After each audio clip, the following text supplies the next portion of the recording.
बिस्मिल्लाहिर्रहमानिर्रहीम, अस्सलाम वालेकुम। मैं हूं आपका होस्ट चौधरी इरफान ज़हीर, आपको स्पोर्ट्स जोन में वेलकम कहता हूं।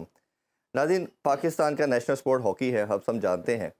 अनफॉर्चुनेटली ग्रेजुअली हमने देखा कि वक्त के साथ इस पर काफ़ी डिक्लाइन आया, और हमने जो बेटरमेंट की बात करते हैं, कोशिश करते हैं, वो हम देख रहे हैं कि ग्रेजुअली नीचे से नीचे तर जाती जा रही है। हमारे इस चैनल से और इस प्लेटफॉर्म से भी हमारी कोशिश है कि इस काविश को ज़रूर मद्देनज़र में रखें, और इस पे हम ज़रूर आवाज़ भी उठा रहे हैं कि किसी तरह हॉकी का रिवाइवल हो। और तमाम हम कोशिश कर रहे हैं कि अपने शो में ऐसे लेजेंड्स को लेके आएँ, उनसे बात करें, उनसे पूछें कि क्या फ़ैक्टर है। इसी की सिलसिले की आज का शो भी एक कड़ी है। आज का शो बहुत स्पेशल है जी। अगर गेस्ट के हवाले से बात करें तो पाकिस्तान के ये ऐसे प्लेयर थे जिन्होंने 94 के वर्ल्ड कप में प्लेयर ऑफ द टूर्नामेंट की भी जो अवार्ड था अपने नाम किया। विक्ट्रीज़ के अंदर बात करें तो 28 इंटरनेशनल मेडल इनके पास है, शायद ही किसी और प्लेयर के पास इतने ज़्यादा मेडल्स होंगे। उसके अलावा ब्रॉन्ज़ की बात करें ओलंपिक्स के अंदर, और बेतहाशा चैम्पियन ट्रॉफ़ी की तो एक बहुत लंबी लिस्ट है।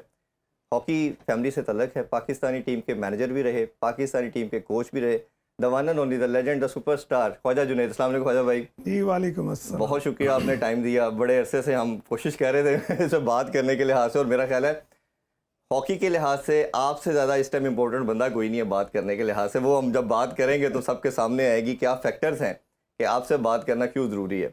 लेकिन उससे पहले मैं थोड़ा सा आपके हवाले से, क्योंकि आप लाखों करोड़ों जाने वालों के लिए रोल मॉडल भी हैं, जो बच्चे आपको फॉलो करते हैं, थोड़ा सा अपने अर्ली डेज़ का बताइए। हॉकी फैमिली से आपका ताल्लुक है, आपके फादर माशाल्लाह ओलंपियन हैं, थोड़ा सा उस हवाले से अगर आप शेयर करना चाहें, किस तरह स्टार्ट किया आपने? इरफान साहब, से पहले तो बहुत शुक्रिया कि आपने जो तारुफ कराया। मैं इस काबिल नहीं हूँ, ये अल्लाह की देन होती है। और मैं समझता हूँ कि मैं खुशकिस्मत इसलिए हूँ कि मेरी उस घराने में आँख खुली जिसका ताल्लुक एक स्पोर्ट से था और मज़हब से ताल्लुक़ था, कि रिलीजियसली वो स्पोर्ट्स को भी रिलीजियसली लेते थे। हमें यही बताया गया कि ग्राउंड जो है वो एक मस्जिद की तरह इबादत गाह है, इसमें जब भी जाओ वज़ू करके जाएं जी। तो अल्हम्दुलिल्लाह हम 6 बहन भाई हैं, 6 के 6 हम पाकिस्तान से हॉकी खेले माशाल्लाह। फिर उसका मैं वालिद साहब 52 हेल्थ सिंध की ओलंपिक में पार्टिसिपेट किया, मैंने 92 बार्सिलोना ओलंपिक्स में पार्टिसिपेट किया। तो हमारी जो फैमिली है अल्हम्दुलिल्लाह 52 से ऑनवर्ड आज तक हम हॉकी ग्राउंड के ग्रास रूट लेवल से आउट नहीं हुए। मेरे वालिद साहब फर्स्ट पाकिस्तानी थे जिन्होंने पाकिस्तान में हॉकी एकेडमी का कल्चर इंट्रोड्यूस करवाया। He was the first one in Pakistan. और आज अल्हम्दुलिल्लाह तकरीबन 250 से 300 बच्चे मेरे पास एकेडमी में हैं माशाल्लाह। तो हम चाहे जहाँ भी टॉप लेवल पे आए रहे नहीं रहे, लेकिन हमने कभी ग्रास रूट को नहीं छोड़ा। तो लास्ट 70 ईयर्स से हम इस मुल्क की हॉकी के ग्रास रूट को सर्व कर रहे हैं, और अल्लाह की रहमत से बेलॉस कर रहे हैं। हमने कभी उसके ऊपर पैसे को आड़े नहीं आने दिया। हम खुद जो हमारे रिसोर्सेज हैं उसके अंदर उसको लेके चलते हैं। तो अल्हम्दुलिल्लाह ये खुशकिस्मती थी। फिर मेरी जो फैमिली है उन्होंने हमें सपोर्ट किया। उन्होंने हमें 2 टारगेट्स दिए कि जैसे आप मुसलमान हैं, आपने अपने वो अहकामात, वो यू आर रिस्पॉन्सिबल कि आपने अल्लाह और नबी और कुरान को कैसे लेके चलना है।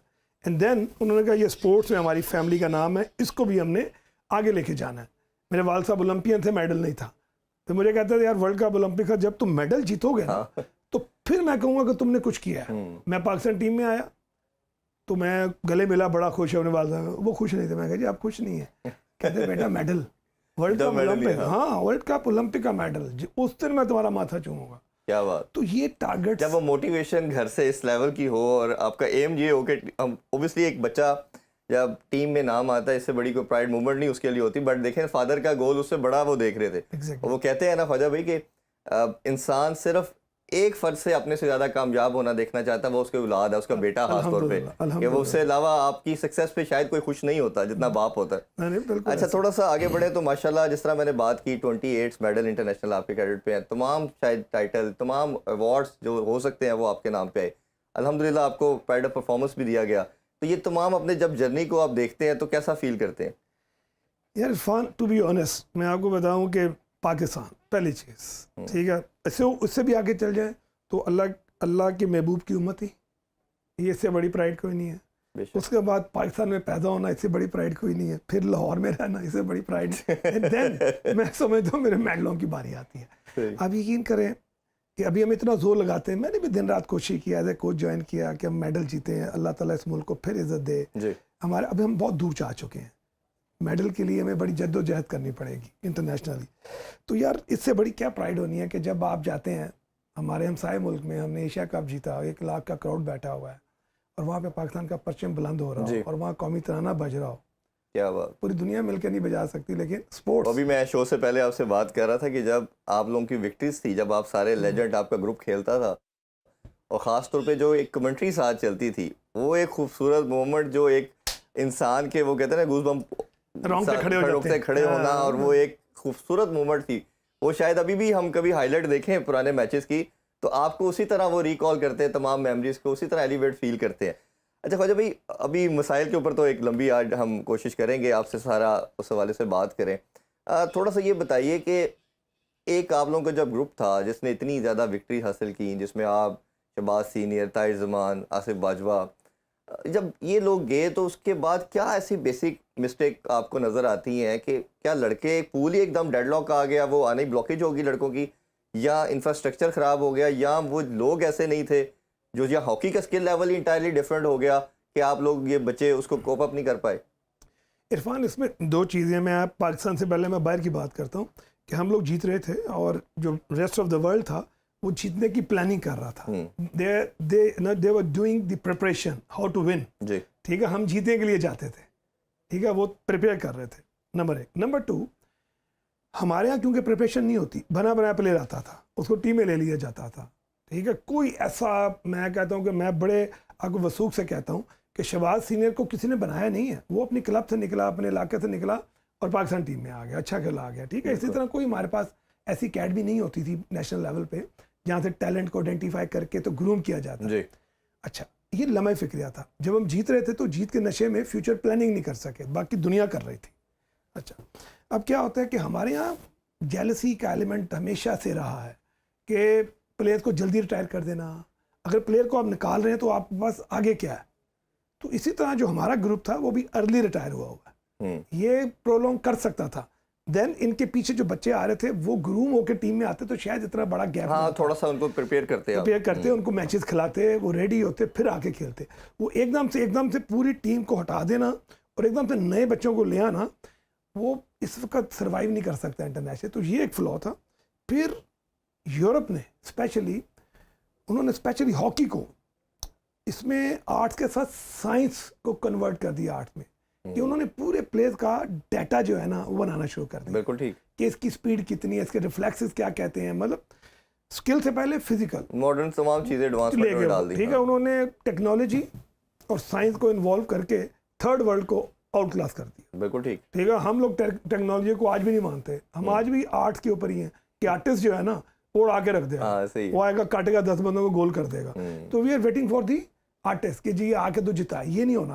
अब वो सारे ख्वाजा जुनैद या शहबाज सीनियर या ताहिर ज़मान तो नहीं होंगे ना सर। ये गुड लक होती कि एक वक्त में आपको इतने अच्छे प्लेयर मिल गए। वहाँ पर हमारे पास मैं वसीम फरोज क्लासिक प्लेयर था, फिर हमारे साथ कुछ ऐसा Khalid Bashir, goalkeeper, one of the best goalkeeper Shahid Ali Khan, फिर इसी तरह मैं राना मुजाहिद था। तो हमारी एक मुकम्मल टीम बनी हुई थी। तो इस तरह का इकट्ठा ग्रुप भी मुश्किल से आता है। जैसे पुराने दौर में अगर देखें तो हनीफ खान, शनाज शेख और ये जो हसनदार, कलीमुल्लाह, समील, ये ग्रुप था, अख्तर रसूल, मंजूर हसन, मुनव्वर ज़मान, ये ग्रुप था, ये भी इकट्ठा ही आया। तो इन्होंने भी पूरी दुनिया को आगे लगाया। फिर उसके बाद हमारा ग्रुप है। तो मैं समझता हूँ कि ये अब ऐसा नहीं होगा कि ऐसे एकदम से आप कहें जी इतने प्लेयर इकट्ठे होकर आ जाए। अल्लाह चाहे तो हो सकता है, इंसानों के हाथ से नहीं होना। तो लिहाजा कि आज भी इस वक्त मैं बताऊँ इंडिविजुअली लोग लगे हुए हैं अपनी अकेडमीज़ में, लेकिन नेशनल लेवल में हमारी कोई अकेडमी नहीं है। ये अलमिया है। पाकिस्तान की नेशनल गेम क्या है? हॉकी। लेकिन इसके अंदर टैलेंट को आइडेंटिफाई करके लाना, उनको ग्रूम करना, उनके मुआशी मामलात को देखना, उनकी डेटाबेस बनाना और रिक्वायर्ड लेवल पे लेके जाना, ये नहीं हो रहा। बिल्कुल सही। तो ये एक बदकिस्मती है कि हम कैसे फाइट कर सकते हैं। भाई थोड़ा सा अगर बात करें आपके कैरियर के हवाले से, तो माशाल्लाह बड़ा स्पार्कलिंग किस्म का कैरियर है, बड़ा आउटस्टैंडिंग कैरियर आपका। उसको रिकॉल करते हैं तो सबसे बेस्ट, जिस तरह मेरा ख्याल है, तो जब जितने भी लेजेंड्स के मैंने इंटरव्यू किए हैं, हॉकी लेजेंड वर्ल्ड कप की ही बात करते हैं आप लोगों के जितना, उसी को ही आप समझते हैं, क्योंकि प्लेयर ऑफ द टूर्नामेंट होना, इससे बड़ा क्या आज़ाद होगा। एक तो वर्ल्ड कप जीतना और उसके अलावा, और माशाल्लाह इस स्पोर्ट के अंदर हम 4 दफ़ा के वर्ल्ड चैंपियन हैं, जो कि दुनिया में कोई टीम नहीं है। तो क्या आपको वर्ल्ड कप ही लगता है या इसके अलावा भी किसी को रिकॉल करते हैं आपकी वर्ल्ड कप से ज़्यादा ऊपर कोई भी? इसमें एक और बड़ी मज़ेदार चीज़ है कि जब हम 94 वर्ल्ड कप जीते सिडनी में, तो बहुत दुनिया थी। तो वहाँ पर आपको पता अनाउंसमेंट होती है वर्ल्ड 11 की।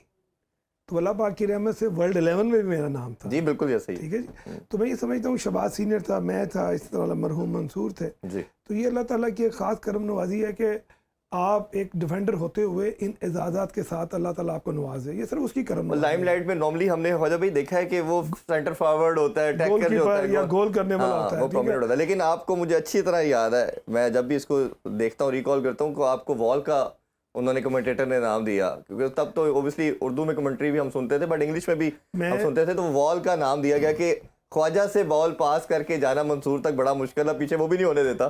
तो ये बड़ा एक अचीवमेंट थी। मेरी गुड लक तो क्या थी, खुद जब आप ट्रेनिंग कर रहे होते हैं तो नई नई इनोवेशंस आ रही होती हैं। तो सिडनी फ्रेस्कन थे एक ऑस्ट्रेलियन राइटर, तो जब चैंपियंस ट्रॉफी 91 बर्लिन में, वहाँ पे भी मैं रेस में था बेस्ट प्लेयर की। अच्छा। तो 3 लोग शॉर्ट लिस्ट हुए थे। तो उसने जब दूसरा अनाउंस हुआ तो फिर मेरे पास आया, उसने मुझे आगे कहा कि मैं तेरा सपोर्टर था, लेकिन जो भी हुआ कोई बात नहीं, but keep on working hard. तो उसने ना एक आर्टिकल लिखा मेरे ऊपर। अच्छा। उसने लिखा कि जो उस दौर में हमारी एक रिवर्स स्लाइडिंग टैकल होता था, एंड उसने उसको मेरे साथ मंसूब किया कि he is the inventor of reverse sliding tackle. अच्छा। ठीक है, उस दौर में बड़ी वैल्यू थी उसकी। जी जी जी। कि आपका राइट विंगर फास्ट होता था, बॉल फेंकता था तो आप डाइव करके गेंद उठा लेते थे। तो उसने फिर उसको कहा कि ये मैंने फर्स्ट टाइम जिंदगी में आपको करते हुए देखा, तो इसलिए ये आप ही इसके इन्वेंटर हो। तो ये अल्लाह ताला की रहमत है कि इस तरह के लोग पूरी दुनिया में मौजूद थे कि वो हर किसी की इज्जत करना जानते थे। तो यार ये नेशनल प्राइड था, जहाँ कहीं भी गए दिल के ऊपर हमारे पाकिस्तान का फ्लैग होता है, और हमारी एक ही ख्वाहिश होती थी कि वो सामने भी झंडा लगा, ये तराने के साथ बुलंद दो। हम घर से ये सोच के जाते थे। हमारी टीम बाजमात नमाज पढ़ती थी, एक दूसरे से प्यार मोहब्बत था, कहते हैं ना एक दूसरे की कदर करें, आपस में गिले शिकवे नहीं थे। शहबाज था, या आके हमेशा से मुझे कहना यार तू मोहम्मद करा यार, मैं कहा तू करा यार। तो अल्लाह ताला ने ये भी शर्फ बख्शा कि 94 में सारी अल्लाह ताला ने यूनिटी और प्यार मोहब्बत से फिर आपको रिजल्ट तो नजर आने ही थे। थोड़ा सा आगे बढ़े तो एक ऑब्वियसली ओलंपिक के अंदर भी जितना बड़ी होती है चीज़, उसमें ब्रॉन्ज लिया आपने 92 में, उसमें था कि यार बनता है गोल्ड भी, किसी तरह वो मिस हो गया। यार उसमें ना मैं बताऊं, अल्लाह ताला की तरफ से मंजूरी नहीं थी।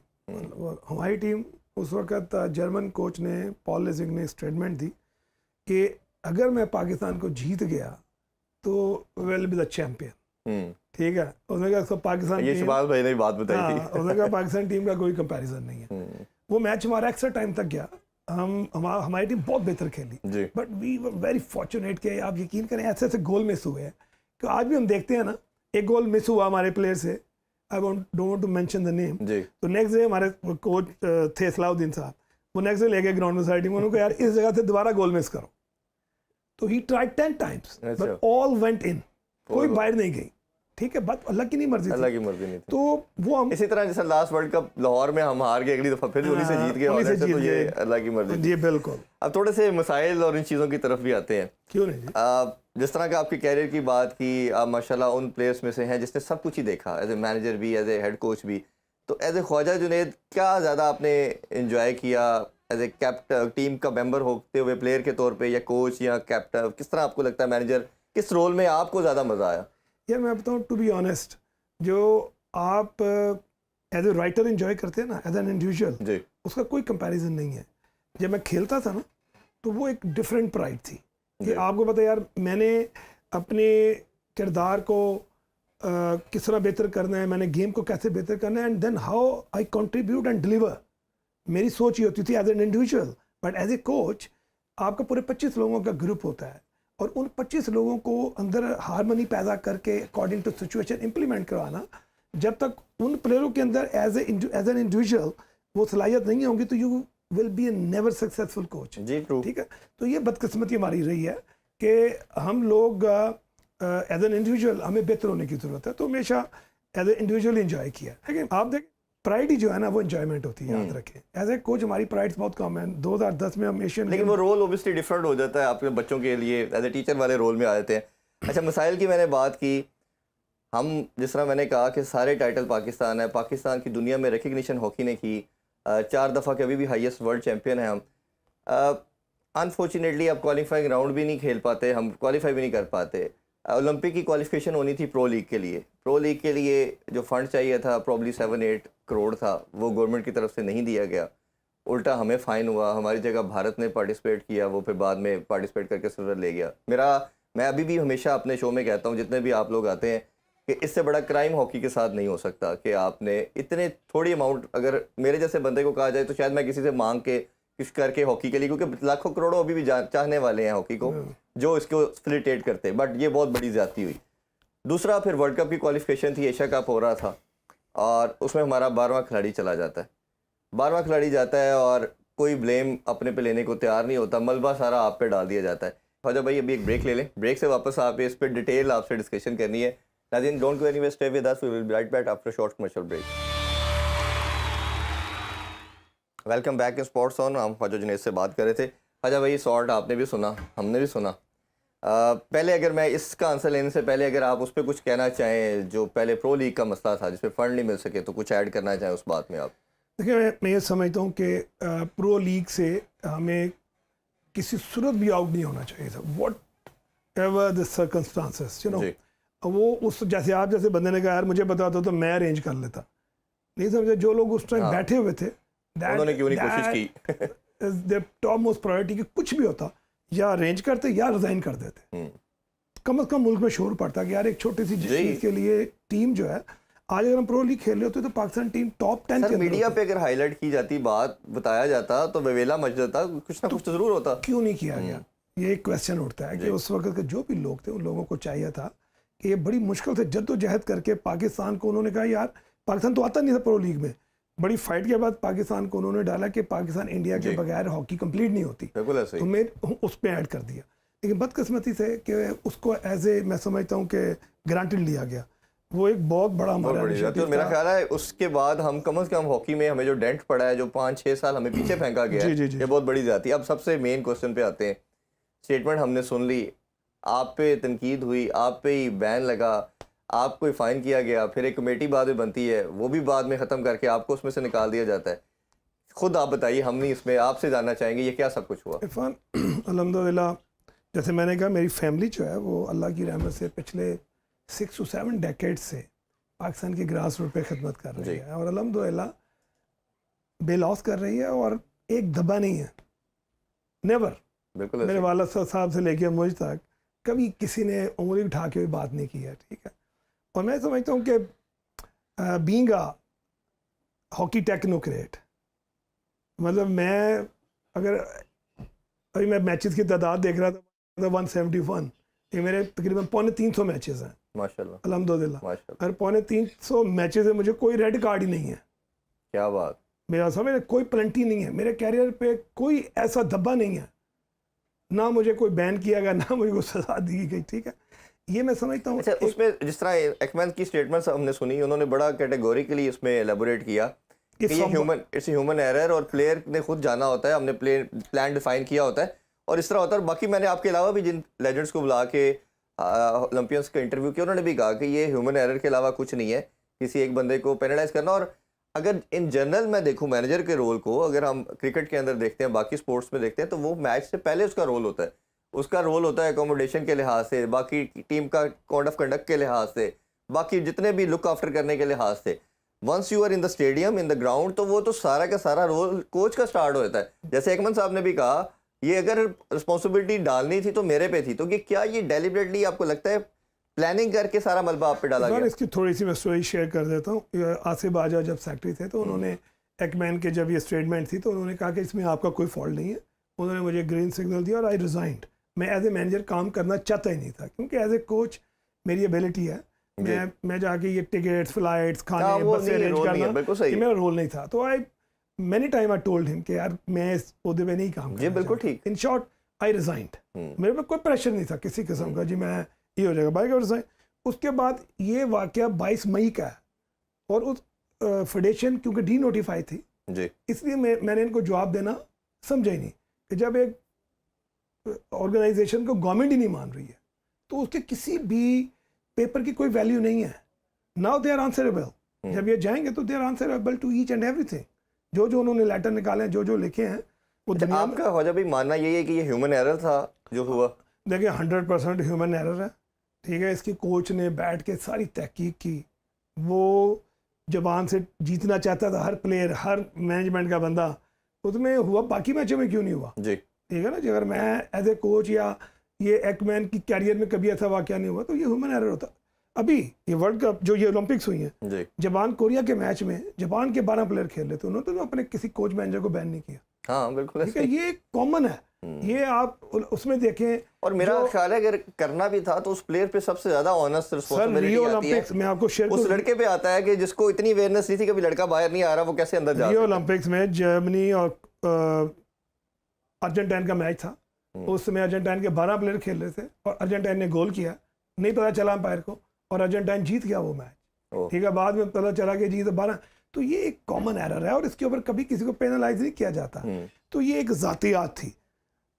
26 जनवरी को मुझे प्राइम मिनिस्टर की कमेटी में ऐड किया जाता है। जी ठीक है, और 30 जनवरी में मेरा बैन लगा देते। एक दिन पहले लेटर निकालते हैं जी, इंक्वायरी करते हैं, और 30 जनवरी को बैन लगा देते हैं। अगर मैंने कोई गलती की थी तो ये मई का वाकया था, 22 का, तो आप मुझे जून में जुलाई में बैन लगा देते यार, और मेरी ही गलती थी। ठीक है, आप 1 साल के बाद आके बैन लगाते हैं, तो ये जगत। आपने गवर्नमेंट लेवल पे पीएम साहब से या किसी से बात करने की, अपना मैसेज कन्वे करने की कोशिश नहीं की? सर, ये मैसेज एक ही जगह कन्वे होता है, मैं बताऊं, वो है अल्लाह की ज़ात।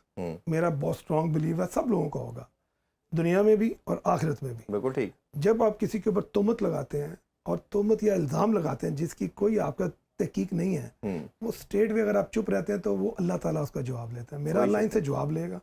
ठीक है, मेरा आज मुझे आप बुलाए, मैं आ गया हूँ, अदरवाइज मुझे बेशुमार चैनल्स हैं जिन्होंने कहा है, मैंने कहा नेवर स्पीक टू एनीवन। मैंने कहा ठीक है चलते, आपने कहा नहीं आप आए मेरे साथ बैठे, आपने मैं इसमें एक चीज़ ऐड करना चाहूँ आपको। आप हमारे हीरो हैं, हमारे लेजेंड हैं, हम इसको ऑन करते हैं। मैंने एक कोशिश की, काविश की, अभी भी मैं उस पर गामजन हूँ कि अपने लेजेंड्स को भी बिठाया जाए और दूसरी साइड पे हम हॉकी फेडरेशन के कर्ता धर्ता को भी बिठाएं, जो भी स्टेक होल्डर्स हैं वो भी बैठे। आप कल बुला रहे हैं, कल मैं उसका जवाब, मैं ऑन एयर इसका जवाब दे देता हूँ आपको कि हॉकी फेडरेशन ने आप लोगों के साथ बैठने से इनकार कर दिया। क्यों? ठीक है, उन्होंने कहा जी हम इन लोगों के साथ नहीं बैठ सकते। अब मैं इसीलिए लाइव इस चीज़ को बोल रहा हूँ, ऑन एयर बोल रहा हूँ कि उन्होंने इनकार कर दिया। उनको मैंने बड़ी समझाने की, कन्विंस करने की कोशिश की। उन्होंने अपनी रिजर्वेशन शो की, हमें इनसे ये मसला था, इनको ये मसला था। मैंने कहा अगर आपको मसले थे, इसी मसलों को तो हल करने के लिए हम सामने बिठा रहे हैं, ताकि इनडायरेक्ट जो एक कोऑर्डिनेशन आगे पीछे से चलती है वो ख़त्म हो, और हर्डल को ब्रेक करके जब फेस टू फेस बैठे होंगे तो then you will get the remedy. Sir देखिए, ऑलरेडी इसके ऊपर ये चैप्टर क्लोज हो गया हुआ जी। ये तो आई डोंट नो कि इनके जहनों में क्या है, मेरे से क्यों खाइफ हैं, मैंने कौन सा ऐसा कोई क्राइम किया कि इतना डरते हैं लोग। ठीक है, कि ना मेरे और भी तो लोग थे, मतलब वसीम मेरे साथ मैनेजमेंट में, तो उस पर बैन लगा देते, उससे तो पूछा भी नहीं। इन्होंने किसी प्लेयर से इंटरव्यू नहीं लिया, इसने किसी मैनेजमेंट से तहकीक नहीं की, सिर्फ प्राइम मिनिस्टर। मैं तो कह रहा हूँ उस लड़के से जो प्लेयर गया, उससे क्यों किसी ने बात नहीं की? उससे फोन करते, उससे पूछते, उससे बुलाते हैं कि भाई तुम्हें किसकी इजाजत है। लेट्स सपोज 1% अज्यूम कर लें कि वो प्लेयर आके कहता है जी मुझे ख्वाजा जुनैद ने कहा था कि तुम जाओ। अगर वो लड़का ये कहता है तो फिर तो आप समझते हैं, या वो कोच का नाम लेता है, जिसका भी लेता है, XYZ का, जब वो उस नहीं ले रहा, किसी ने कहा नहीं, कोच दूसरी तरफ से स्टेटमेंट ये दे रहा, हमने सुनी ली, कोच कह रहा है कि अगर जिम्मेदार हूँ तो मैं हूँ क्योंकि मैं ही लुक आफ्टर कर रहा था, तो ये तो फिर विदाउट आप बियॉन्ड इमेजिनेशन चीज़ आ जाती है कि आपको ठहराया जा रहा है। इरफान, मैं आपको यहाँ पे चीज़ बताऊँ, जो मेरी कामयाबी है अल्हम्दुलिल्लाह, आज तक कभी करंट प्लेयर जो खेल रहा होता है वो फेडरेशन के खिलाफ नहीं बोलता। मेरी खुशकिस्मती, जब इन्होंने बैन लगाया तो पूरी पाकिस्तान टीम जो सीनियर प्लेयर थे, हर किसी ने कहा कि ये ज्यादती की है, इसमें ख्वाजा जुनैद का कोई कंसर्न ही नहीं है। मेरे मोबाइल में सारे वो इंटरव्यूज़ हैं जो प्लेयर्स ने ऑनलाइन किए हुए। आप यकीन करें कि मेरे लिए बहुत है, और मैंने जैसे पहले कहा, मैं इस केस को लोगों के हाथों में नहीं देता, अल्लाह की अदालत में दिया हुआ है। अल्लाह ताला आपको इंशाल्लाह देखिएगा, हमारी दुआएं आपके साथ हैं, जरूर सरकरू होंगे। अच्छा, थोड़ा सा भी एक रिसेंट हमने सुना, ख्वाजा असद साहब ने भी पार्लियामेंट के अंदर बड़ी डिटेल में बात की। उन्होंने ख़ास तौर पे जो हमारे प्रेसिडेंट है ब्रिगेडियर खालिद खोखर साहब, उनके वाले से बात की कि वो इतने सालों से हैं, हॉकी कंटिन्यूसली नीचे जा रही है, और पब्लिक अकाउंट कमेटी की तरफ भी उन्होंने कहा कि इसको रेफ़र करना चाहिए और साथ तमाम मसाइल का हल देखें। आप क्या देखते हैं, कौन असल में ज़िम्मेदार है? ये करंट फेडरेशन है, कौन ऐसे, अगर आप खुल के 2-3 नाम लेना चाहें जिनके लगता है मैं तो खुल के एक बात करता हूँ। देखें, मैंने जैसे पहले बात की ना, आप छोड़ दें हम हार रहे हैं, जीत रहे हैं, लेकिन हम एक जगह फंस गए हैं, हम वहाँ से निकलने की तैयारी कैसे कर रहे हैं? हमने क्या किया? चाहे वो मैं हूँ, चाहे कोई भी है, मेरा एक ही कंसर्न है एज ए टेक्नोक्रेट। आप किसी भी लेजेंड को या किसी भी हॉकी को या किसी स्पोर्ट्स से बंदे को बुलाएंगे, वो कहेंगे जी हमने ये रास्ता इख्तियार किया है और इसमें ये हमारे प्लेटफॉर्म है, इंशाल्लाह ताला नेक्स्ट 5 ईयर्स में हम यहाँ पर होंगे। ठीक है, ऐसा कोई प्लान मुझे बताएं है हमारे पास? हमारे पास कोई प्लान नहीं है। हम कभी एकमैन को, कभी ख्वाजा जुनैद को, कभी ताहिर ज़मान को, तो कभी ऑल्टमैन को, तो कभी मिशेल को, यू नो, हम लोग शॉर्ट टर्म्स के ऊपर, शॉर्ट कट्स के ऊपर रिलाई करते हैं। आप ज़रूर करें, लेकिन लॉन्ग टर्म के बगैर आप नहीं कामयाब हो सकते हैं। तो ये बदकिस्मती है कि इसका इस तरह का हमारे पास कोई प्लान नहीं है। और फिर मैं समझता हूँ कि जहाँ पर आप आइडेंटिफिकेशन ऑफ टैलेंट एक नहायत इम्पॉर्टेंट चीज़ है, वहाँ पर जो एज है ना, उस पर कंप्रोमाइज़ नहीं होना चाहिए, जिसके अंदर हम बड़ी मार खा रहे हैं। हमारे यहाँ हर तरह के सर्टिफिकेट्स बन जाते हैं, तो हमें इसके ऊपर भी फोकस करना चाहिए। इन शॉर्ट, जो हमारी मौजूदा फेडरेशन है, मैं समझता हूँ जिस तरह के उन्होंने इलेक्शन करवाए, मैं ज़रूर शेयर करना चाहता हूँ। आज आप बैठे हुए हैं, आपकी टर्म है, तो आप अगले 4 साल का सोचते हैं कि यार वो मैंने कैसे जीतना है। वो अल्लाह के बंदो, आप अपनी मेहनत करें, आप कामयाबियाँ लाएं, लोग खुद आपको कहेंगे भाईजान आप बैठे, आपने जाना नहीं है। बिल्कुल ठीक बात, ठीक है ना। मैं यहाँ पर अली शरीफ साहब की मिसाल देता हूँ। हमारे आर्मी चीफ थे, जनरल थे, हर पाकिस्तानी खुश था और उन्होंने माशाल्लाह एक इंतहाई अहम काम किया। ठीक है, और हर बंदा चाहता था रुकें।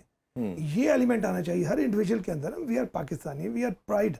हमारी हॉकी जो है, इसके अंदर मैं समझता हूँ हर पाकिस्तानी के ब्लड में है, कोई गेम ब्लड में नहीं है। हाँ, हम जहाँ कहीं जाते हैं, आपकी जो नेशनल स्पोर्ट्स बनने की या कोई भी नेशनल होती है, जैसे हम बात पहले भी कर चुके हैं कि अगर आपका नेशनल टीवी डिफ़ॉल्ट की तरफ गया तो उसको बचाने के लिए आपने बिलों के अंदर ऐड कर दिया। आप टूल प्लाजा में ऐड कर सकते हो, इलेक्ट्रिसिटी के अंदर चले आप उसका लेते हो, आप सुई गैस के अंदर कर दें, पानी के बिल के अंदर कर दें। मेरा ख्याल है कोई भी पाकिस्तानी 40-50 रुपए देने में किसी को प्रॉब्लम नहीं होनी नेशनल स्पोर्ट्स को बचाने के लिए। लेकिन मुझे नहीं समझ आ रही सिर्फ लाहौर में कर दें, कहीं ना करें। हाँ। आप पंजाब में कर दें, सिर्फ कर दें, बड़े शहरों में कर दें, या उसकी भी एक बार लगा दें जिसका बिल 10,000 से ऊपर है। आप निचले वो 100 रुपए डालें, उस पर 100 रुपए डाल दें। देखिए, ये चीज़ें तो मैं समझता हूँ कि विद प्लानिंग है, लेकिन on the top of that मैं अगेन यही करूँगा कि पैसा भी आ जाए, लेकिन आपके पास कौन सा रोड मैप है ऐसा कि जिसके जरिए हम चल के टॉप पे जाएंगे। That is important. ये रोड मैप और वे फॉरवर्ड मैं आपसे ब्रेक के बाद पूछता हूँ, उस पर फिर हम डिटेल में बात करते हैं। नाज़रीन, कहीं ना जाइए, हमारे साथ से अभी मिलते हैं after the break. Stay with us. Once again welcome back in sports on, और हम ख्वाजा जुनैद से बड़ी इंटरेस्टिंग गुफ्तगू कर रहे हैं। ख्वाजा भाई, वे फॉरवर्ड, ये क्या, इसका सलूशन क्या है? क्योंकि आप उन प्लेयर्स में से जो हर जगह पे खेले और हर जगह पे काम भी किया, कोच भी काम कर लिया, एज ए मैनेजर भी कर लिया, अकेडमी भी रन कर रहे हैं, कुछ सलूशन तो बता दें इस कौम को कि क्या, किस तरह। क्योंकि मैंने कई लेजेंड से बात की, I don't want to take the name, उन्होंने तो हाथ खड़े कर दिए, उन्होंने कहा जी इसका अब कुछ भी नहीं हो सकता। नहीं सर, ऐसा नहीं है, हमेशा नाउमीदी नहीं है। हर कोई चीज़ दुनिया में नामुमकिन नहीं है। अल्लाह ताला ने खुद फरमाया कुरान पाक में, और सल्लल्लाहु अलैहि वसल्लम ने वो चीज़ें करके दिखाई हुई हैं। तो मैं ये कहूँगा कि हमारे पास एक ही मॉडल है। मैं हमेशा उसको कहता हूँ 4 C's मॉडल। अब ये इसमें भी एक सी जो है ना, वो हमारे एक बहुत बड़े हस्ती थे, उन्होंने ऐड किया। तो मैं समझता हूँ सबसे पहले first C is for stand for character जी, एंड देन आपकी आ जाती है कॉम्पिटेंसी, देन आपके आ जाती है कंट्रीब्यूशन, एंड देन करेज। क्या बात। ये 4 C's फॉर्मूला इंप्लीमेंट करना चाहिए आपकी मैनेजमेंट के ऊपर, आपकी एडमिनिस्ट्रेशन के ऊपर और प्लेयर्स की सिलेक्शन के ऊपर। सबसे पहले एक पूल इकट्ठा करना चाहिए पूरे पाकिस्तान से, जिसकी एज होनी चाहिए बिलो 15 साल से नीचे होना चाहिए। ठीक है, जिनकी एज पे कोई कंप्रोमाइज़ नहीं होना चाहिए, टेस्टिंग होनी चाहिए, जेन्युइन एज के आना चाहिए। After 4 years they will be part of Pakistan junior team.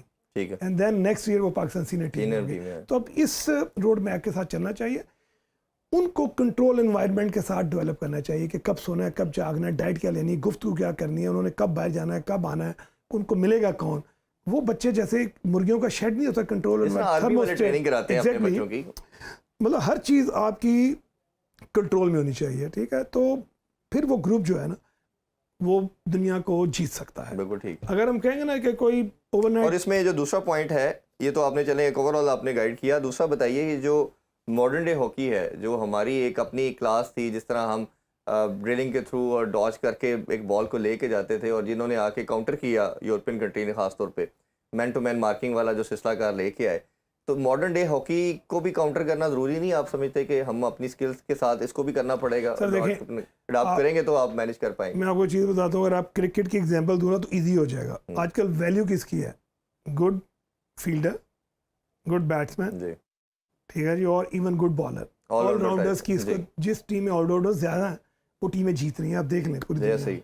Similarly अब हॉकी में भी ये आ गया। पहले था ना फॉरवर्ड तो डिफेंस नहीं, अब वही जीत रहा है कि जो प्लेयर ऑलराउंडर है, जिसकी डिफेंस अच्छी है, अटैक अच्छा है, जिसका टैकलिंग क्लियरेंस अच्छी है, वो रिक्वायर्ड है टीम को। वो आगे अटैक भी करे। पूरी दुनिया में इस वक्त डिफेंडर नहीं है। वो समटाइम देखें गोल कर रहा होता है। अगर जर्मनी, बेल्जियम, हॉलैंड, स्पेन को देखें, ऑस्ट्रेलिया को देखें, तो इनके डिफेंडर गोल कर रहे होते हैं और अटैकर डिफेंस कर रहे होते हैं, ठीक है। बिल्कुल तो मॉडर्न डे हॉकी ये है इस वक्त, ठीक है, कि आपको according to situation implementation as a group, not as a individual, वो अगर आपकी डेवलपमेंट हो जाए हर प्लेयर की, तो आप अभी भी फाइट कर सकते हैं। तो हमारे यहाँ इस वक्त इस लेवल की ग्रास रूट के ऊपर कोचिंग है ही नहीं। जब प्लेयर एक पुख्ता होके टॉप पे आता है तो उसके अंदर ये मिसिंग एलिमेंट्स हैं, उसको नहीं पता how to tackle, when, where, नहीं समझे, स्पोर्ट कहाँ से आएगी, स्पोर्ट कैसे और करनी उसकी है। एक और, अगर हम अपने मैचेस को क्लोजली देखें ना, तो दो चीज़ें नज़र आती हैं।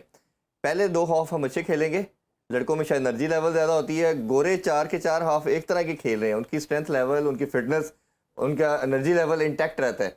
हमारे लड़के शुरू में अच्छा खेलते हैं, बाद में हम देखते हैं कि आखिरी 2 हाफ में ज़्यादा गोल खा लेते हैं। जब अभी आए ना तो हमारे साथ, मेरे साथ एक हमारे थे ट्रेनर आबिद अमीन साहब, तो हमने मिलके प्लेयर्स की टेस्टिंग की कि प्लेयर्स जो हैं, ये कल्चरल प्रॉब्लम है। मैं आपको बताऊं कि उनका जो क्लाइमेट है, ठीक है, और उनकी जो डाइट्स हैं वो सारी जेन्युइन है। दूध या दही, बिल्कुल ठीक बात। हमें प्रॉब्लम, हमारा बच्चा 2 गिलास दूध पीता है तो उसको शायद उसमें 5% में मिलता, दही अच्छा नहीं है, फिर पोल्यूशन इतनी है, फिर जो हमारी एनर्जी रिलीज है, आप अगर 2 घंटे 3 घंटे ट्रेनिंग करते हैं तो आप 100% आपकी एनर्जी बर्न हो जाती है। बिल्कुल ऐसा ही। अच्छा, आपने नेक्स्ट मॉर्निंग फिर ट्रेनिंग करनी, शाम को 7 बजे खत्म कर रहे हैं, 5 बजे फिर ग्राउंड आना आपने, आपके पास 12 घंटे 13 घंटे के बीच में टाइम है।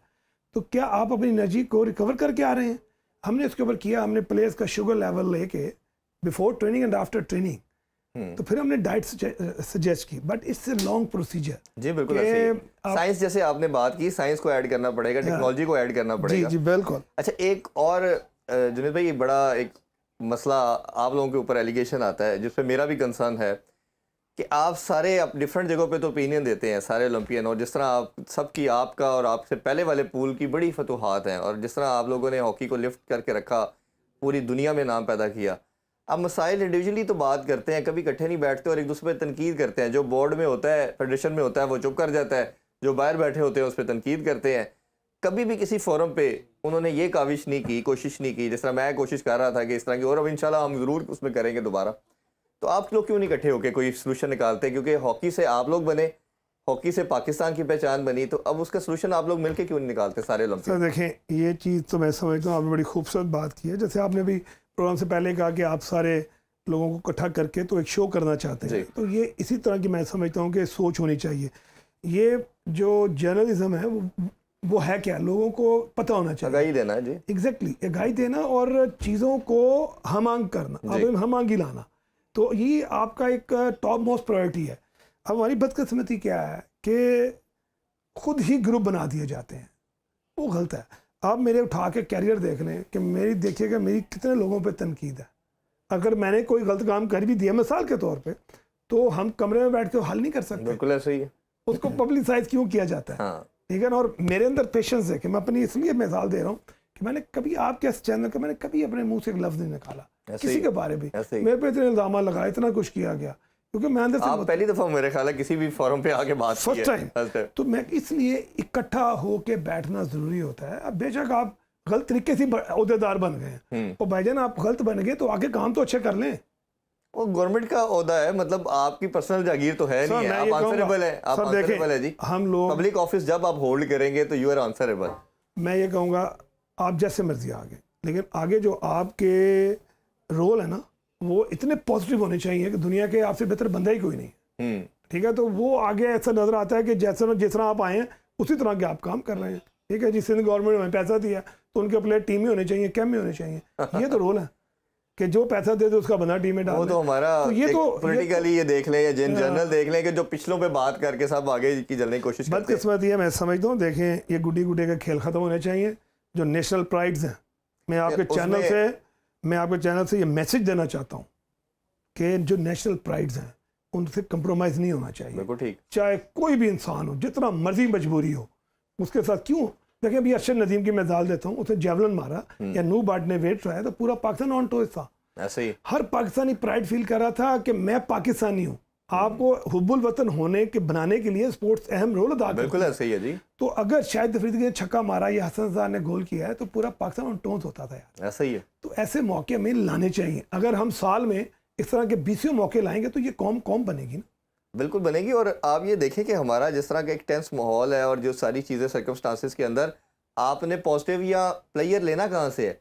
आपने अपने यंगस्टर को मैसेज क्या देना, जो यूथ आज आपकी बड़ी हो रही है और जिसके पास सिर्फ मोबाइल या इंटरनेट के अलावा कोई दूसरा सोर्स नहीं है। वो जब तक ग्राउंडों के अंदर थे, खेल तक थे। बड़ी वो जापानीज़ एक खूबसूरत कहावत है, उसका उर्दू ट्रांसलेशन ये है कि जिन मुल्कों के खेल वीरान होते हैं उनके अस्पताल आबाद होते हैं, जिनके ग्राउंड खाली होती है, खाली होती है, वो हॉस्पिटल भरे होते हैं जी। जहाँ कानून की बालादस्ती नहीं होती वहाँ जेलें भरी होती हैं। जेलें भरी होती हैं, बिल्कुल ऐसे ही इसकी कंप्लीशन ये है। तो आपने इस पे एक गवर्नमेंट लेवल पे भी, इंडिविजुअल लेवल पे भी, और मेरा बड़ी ख्वाहिश है और हम इंशाल्लाह आप जैसे लोगों के साथ, ताहिर भाई, शहबाज अली को मिला के हम कोशिश करेंगे कि इसको किसी तरह वे आउट बनाएं और आप लोगों के साथ बिठा के कोशिश करेंगे दूसरी तरफ वो भी बैठे। सर अपने आप से बाहर निकलें। मैं आपके इस चैनल से पूरी कौम को मैसेज देना चाहता हूँ, अपने आप से बाहर निकलें। ये आज़ाद मुल्क है, आज़ादी को एंजॉय करें, ठीक है। उसके बाद हमें पेशेंस हमारा दीन ने, जब सिविलाइजेशन कौन लाए, आप सल्लल्लाहु अलैहि वसल्लम के ज़रिए अल्लाह पाक ने में ये दी चीज़ें, ठीक है। अब एज ए नेशन हमें पेशेंस के साथ ग्रो करना चाहिए, चाहे हम स्पोर्ट्समैन हैं, चाहे हम सियासतदान हैं, चाहे हम कुछ भी हैं, किसी भी फिक्र हैं। ये मुल्क, मैं प्लेयर हूँ ना, पाकिस्तान की वजह से हूँ जी, बिल्कुल ऐसे मैंने 28 मेडल जीते हैं। कहाँ से जीते मैंने? पाकिस्तान के लिए, पाकिस्तान से जीते हैं। तो लिहाजा हमें पेशेंस के साथ ग्रो करना है, हमें पेशेंस के साथ। अच्छा भाई, लास्ट नोट पे यंगस्टर के लिए या फैंस के लिए या कोई भी मैसेज हॉकी के लिए देना चाहें तो ज़रूर हमारे प्लेटफॉर्म से दें।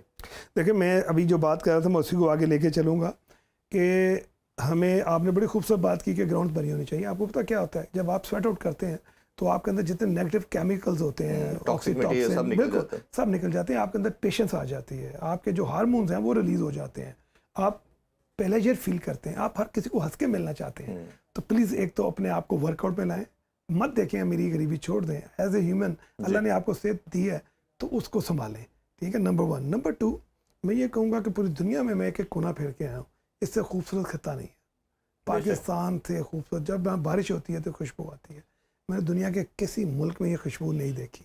क्या बात, ठीक है। तो लिहाजा खुशबू से प्यार करें, इस मिट्टी से प्यार करें। हर पाकिस्तानी इस मुल्क की कामयाबी के लिए अपना रोल अदा करे। आप ये मत सोचें कि मुझे right, first deserve then desire. Yes, हम लोगों को ये आना चाहिए। मैं अगर प्लेयर था तो अगर मैं पाकिस्तान से 300 करीब मैचेस खेला हूँ तो मैं अपने आप को कोशिश करता हूँ कि सबसे बेहतर रहूँ। तो उसके लिए दिन रात मेहनत करनी पड़ती है, रातों को तहज्जुद पढ़नी पड़ती है, कुरान पढ़ना पड़ता है, अल्लाह के नबी, ये कुरान से मोहब्बत करनी पड़ती है। ऑब्वियसली एम्बेसडर होते हैं जी अपने कंट्री के, तभी प्राइड आती है। अल्लाह की मखलूक से मोहब्बत करनी पड़ती है, माफ़ी मांगनी पड़ती है, माफ़ करना पड़ता है, इखलाक अच्छा रखना पड़ता है, माँ बाप की खिदमत करनी पड़ती है। तो चीज़ें लाएँ अपने अंदर। इंशाल्लाह जी। ये जो मैसेज आपने खूबसूरत दिया, यंगस्टर इसको फॉलो करेंगे और हमारी कोशिश होगी कि आप जैसे लेजेंड्स को सामने शोकेस किया जाए, क्योंकि आप हमारे हीरो हैं। और तो हीरो को जब पूरी नेशन सुनती है तो ऑब्वियसली उसको फॉलो करती है और रोल मॉडल के तौर पे उसे अपनाती है। आपके टाइम का बहुत शुक्रिया। कोशिश करेंगे फ्यूचर में जो उस काविश का मैंने पहले जिक्र किया उसको हम कंप्लीशन के लिए, हॉकी की बेटरमेंट के लिए आप लोगों को दोबारा ज़हमत देंगे। नाज़रीन, आपने ख्वाजा जुनैद की बड़ी खूबसूरत गुफ्तगू सुनी। लास्ट नोट पे मैं ये ज़रूर कहना चाहूँगा कि हमें अपने हीरोज़ को वैल्यू करना है, उनकी कदर करनी है, ताकि वो इस मुल्क के जिस तरह उन्होंने नाम रोशन किया है वो अपनी डेवलपमेंट और इसको प्रोग्रेस करने के लिए अपना रोल अदा करते रहे। आपसे मुलाकात होगी नेक्स्ट शो में जी। अपना बहुत सा ख्याल रखें। अल्लाह हाफिज़। पाकिस्तान जिंदाबाद।